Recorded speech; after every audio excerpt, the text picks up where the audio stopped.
I found the messages by accident. My phone had died, and I needed to look up a recipe for the dinner I was planning, something special, something to remind him of us.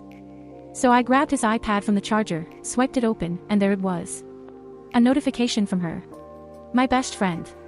I know it's complicated, but I can't stop thinking about you. My stomach dropped. I shouldn't have looked further. But I did. Scrolling through their conversations felt like peeling back layers of my own betrayal. The late night talks. The confessions. The way he called her safe, a place he could be honest. And then the final dagger. I need time to figure out if I can ever trust her again. He knew. Somehow, he'd found out about my affair. The 2 years of reckless hotel rooms and whispered lies. The secret I'd buried and sworn to take to my grave. And now, he was slipping away, into her arms. Not physically, not yet. But emotionally. He was already gone. I closed the iPad, hands steady. No tears. No screaming. Just cold, sharp clarity. He hadn't confronted me. That meant he wasn't ready to leave. Not yet. And if he was seeking comfort in her, then I still had time. I would win him back. Not with apologies, those would come later, carefully crafted, drenched in just enough remorse to sound real. No, first, I'd remind him of us. The way we used to be. I'd cook his favorite meals, with a perfume he loved, laugh at his jokes like I used to. I'd be present in a way I hadn't been in years. And her. I'd cut her out slowly. A missed call here. A cancelled girls' night there. I'd make sure he saw her pulling away first. Most of all, I'd make him remember why he chose me. Because I wasn't losing him. Not to her. Not to my own mistakes. This was my reckoning. And I wouldn't let it destroy me. I'd let it save us. I started small. The next morning, I woke up before him and made coffee, the way he likes it, dark with just a splash of cream, the way I used to before I got lazy and let him brew his own. When he walked into the kitchen, bleary-eyed, he paused at the sight of the steaming mug waiting on the counter. "You made coffee?" he asked, voice rough with sleep. I smiled, soft and familiar. Of course. Long day ahead, right? He stared at me for a beat too long, like he was trying to decipher a code. Then he nodded, took the mug, and murmured a thanks. It was a start. That night, I made his favorite, beef bourguignon, the dish I'd cooked for our 3rd anniversary, back when we still bothered with candles and slow dancing in the kitchen. The scent of wine and herbs filled the house, and when he walked in, he froze in the doorway. "You haven't made this in years," he said. I kept my voice light, stirring the pot like it was nothing. I had a craving. He didn't say anything else, but he lingered in the kitchen instead of disappearing into his office like he had been lately. He even set the table without being asked. Progress. I dug out old photo albums, the ones buried in the back of the closet, dust clinging to their spines. That weekend, I left them open on the coffee table, pages carefully turned to our honeymoon in Greece, his arms around me as we laughed under a sunset neither of us had noticed was fading at the time. He stopped when he saw them. Ran a finger over the glossy paper. "Why'd you pull these out?" I shrugged, casual. "Just remembering." He sat down. Looked through every page. I pretended not to notice the way his jaw tightened. I asked about his day. Really asked. Not the absent-minded, "How was work?" I'd been tossing at him for months, but the kind of questions that demanded answers. "How's the project with the Henderson account going? Did you finally hear back from the contractor about the garage?" At first, he answered in monosyllables. Then, slowly, he started talking. And I listened, really listened, even when my mind wanted to wander, even when I itched to check my phone. I watched his shoulders relax. Watched him look at me like he was remembering who I used to be. I planned a weekend trip, just a little cabin by the lake, the kind of place we used to escape to before life got too heavy. When I told him, he hesitated. "Just us." "Just us," I said, squeezing his hand like it was a promise. He didn't pull away. And all the while, I watched her, my best friend, with careful, calculated distance. I canceled our weekly lunches with vague excuses. "Work's crazy." "Not feeling well." When she texted, I waited hours to reply. I needed him to see her fading before she realized I was cutting the strings. It was working. I could feel it in the way he looked at me sometimes, like he was trying to reconcile the woman I'd become with the one he'd fallen in love with. But I wasn't her. Not really. I was better. Because this time, I wouldn't get caught. This time, I'd win. I was putting away laundry when I heard it, Drew's voice, low and urgent, coming from the backyard. The sliding glass door was cracked open just enough to let in the evening breeze, and his words slipped through like poison. No, you were right, he murmured. Exactly right. I froze, a pair of his socks clenched in my fist. A pause. Then a quiet laugh, bitter, not amused. Yeah, the coffee. The photo albums. The fucking beef bourguignon. My stomach dropped. Another pause. I pressed against the wall, my pulse roaring in my ears. Lena, I don't know if it's real. You know how she is, everything's a performance when she's scared. Lena. Of course. I could picture her on the other end of the line, nodding sympathetically, those wide, earnest eyes that had always made me feel so understood. Now they were dissecting me. Coaching him. No, I haven't said anything, Drew continued. I want to see how far she'll take it. The words hit like a slap. I'd been so careful. Every gesture, every planned moment, I'd thought I was pulling him back, but all I'd done was play right into their hands. They'd been waiting for it. Lena had predicted it. A performance. That's all I was to them. Drew's voice dropped lower, something intimate creeping in. I needed someone who didn't make me feel like I was crazy for being hurt. You've always been that for me. The socks slipped from my grip. I backed away from the door, my mind racing. They weren't just talking about me, they were bonding over me. Over my mistakes. Over my repair attempts, like they were some pathetic script Lena had seen coming from miles away. I'd underestimated her. But now I knew. I exhaled slowly, smoothing my shirt, forcing my face into something neutral before Drew could come back inside. Let them think they had me figured out. The game had just changed. I spent the night hunched over my laptop, the blue glow casting shadows across my face as I scoured forums and articles with titles like, How to Rebuild Trust After an Affair and When Your Spouse Pulls Away. The advice was all the same, transparency, patience, genuine remorse. I scoffed at first. Genuine. But then I read a post from a woman who'd been in my exact position, the cheater, not the betrayed. She wrote about how hollow her apologies had been at first, how her husband had seen right through her performative guilt. The only thing that had saved them, she said, was when she finally stopped trying to fix it and started trying to understand what she'd truly broken. I closed the laptop. The next morning, I didn't make coffee. I didn't plan a nostalgic dinner. Instead, I waited until Drew was settled at the kitchen table with his own mug and said, quietly, I think we should talk. He looked up, wary. About what? About us, I said. About how I've been handling things. His grip tightened around his cup. What do you mean? I took a breath. I've been trying so hard to make things better, but I think I've just been making it worse. I've been manipulative. And I'm sorry. His eyebrows lifted, that got his attention. I pressed on before I lost my nerve. I thought if I just did all the right things, said all the right words, you'd forget how much I hurt you. But that's not how this works. Silence. Then, slowly, no. It's not. It was the first real conversation we'd had in months. But old habits die hard. Later that week, when Drew mentioned Lena was coming over to drop something off, I couldn't help myself. You know, she cheated on Mark in college, I said casually, stirring pasta on the stove. Told me all about it after a few too many wines last year. Funny how she's giving marriage advice now. Drew went still. What? I shrugged. Just saying. People change, I guess. His face darkened. Why are you telling me this? The accusation in his voice made my stomach twist. Shit. I'd miscalculated. I wasn't, I just thought. You thought what? That I'd suddenly stopped trusting her because of something she did 10 years ago. He shook his head. Jesus, Maribel. I thought we were finally being honest. The pasta boiled over, hissing on the burner. Just like that, the fragile trust I'd started to build, really build, cracked. Because some part of me couldn't resist the cheap shot. And he'd seen right through it. I texted Lena on Friday night. Come over for lunch tomorrow. We need to talk. All three of us. She replied an hour later. Are you sure? Yes. I didn't sleep. Saturday morning, I set the table, 3 place settings, water glasses filled, no wine. No distractions. Just the truth. Drew lingered in the doorway, arms crossed. What's this about? You'll see, I said, smoothing the tablecloth.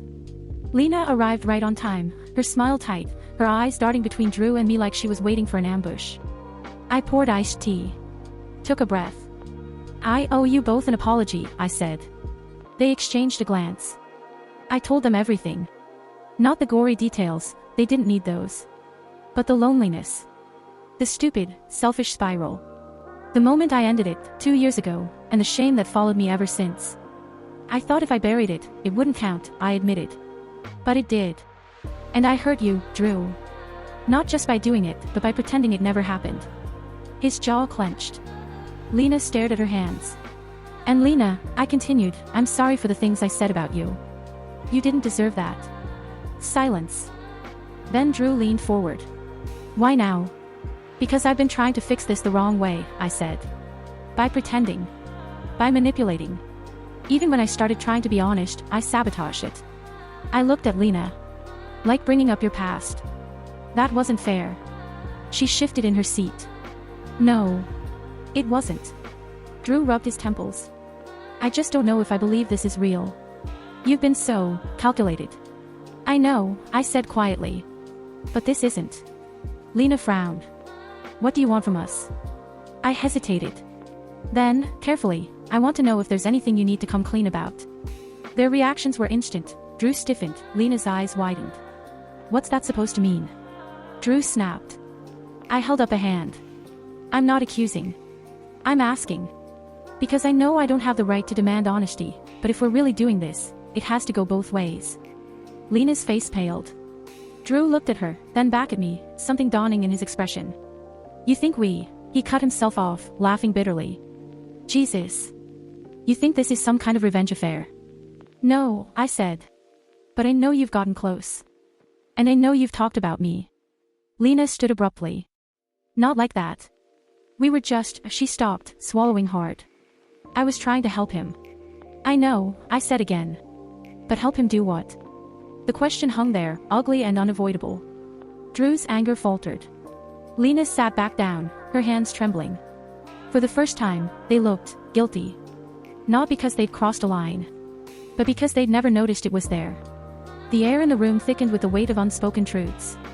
Lena's fingers twisted around her napkin, her knuckles white. Drew sat motionless, his gaze fixed on some invisible point between us, as if the right words might materialize there if he stared hard enough. We never meant for, Lena started, then stopped, shaking her head. I swear, Maribel, it wasn't like that. I know, I said softly. But it could have been. Drew flinched. For the next few hours, we talked in circles, apologies, explanations, the kind of raw, clumsy honesty that leaves everyone exposed. Lena admitted she'd been the one to suggest Drew might be happier if he left me. Drew confessed he'd found out about my affair months ago, a forgotten email left open on my laptop, and had been too gutted to confront me. I didn't want it to be real, he said, voice hollow. So I pretended I'd imagined it. The irony wasn't lost on me. We'd both been living in denial, just in different ways. When the conversation finally stalled, drained of words, Drew pushed back from the table. I need time, he said. I'm going to sleep in the guest room for a while. The words stung, but I nodded. Okay. Lena stood, hesitating. Do you want me to go? I looked at her, my best friend, the woman who'd held my hand through breakups and birthdays and miscarriages. The woman who'd held my husband's hand, too, when I hadn't. No, I said. I'm not going to ask you to cut him off. He needs someone right now, and it shouldn't have to be me. Drew's eyes flickered with something like surprise. You're really okay with that? I'm not okay with any of this, I admitted. But I don't get to control how you heal. Not after what I did. Then, before he could walk away, I caught his wrist. Just one thing. He waited. I took a shaky breath. If you ever decide there's no coming back for us, if you and Lena ever. I couldn't finish the sentence. Just leave me first. Don't let it happen the other way around. That's all I'm asking. For a long moment, he just stared at me, his expression unreadable. Then, slowly, he nodded. Okay. It wasn't forgiveness. It wasn't even a promise. But it was enough. For now. 1 month later. Some days, Drew held me like I was the only thing keeping him from drowning. Other days, he looked at me like I was the storm that had wrecked him. Today was one of the latter. You know what kills me, he said, voice low and jagged. That I actually believed you when you said you were done with him. That I wanted to believe you. I swallowed the lump in my throat. I was telling the truth. Were you? His laugh was bitter. Or was it just another lie to make yourself feel better? The accusation stung, not because it was unfair, but because I had lied to him for years. I'd given him every reason to doubt me now. I can't prove it to you, I said quietly. All I can do is keep showing up. He turned away, running a hand through his hair. Yeah. Well. Some days, I don't know why I'm still here either. The words hung between us, sharp and suffocating. Saturday. Lunch with Lena had become a twisted kind of ritual.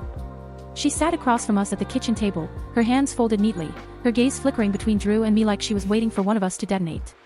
How was this week? She asked carefully. Drew snorted. Ask her. I clenched my jaw. We fought. A lot. Lena sighed. About everything, Drew said. Nothing. The fact that I still don't trust her. The fact that she hates that I don't trust her. I don't hate it, I corrected. I hate that I caused it. Same difference. Lena rubbed her temples. Drew, you can't keep punishing her forever.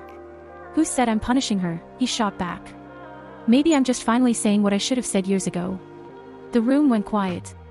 That was the thing no one warned me about, how raw he'd become. How the man who'd once softened his words for my sake now wielded them like a blade, unapologetic. I'd stripped him of his filters, and in return, he'd stripped me of my defenses.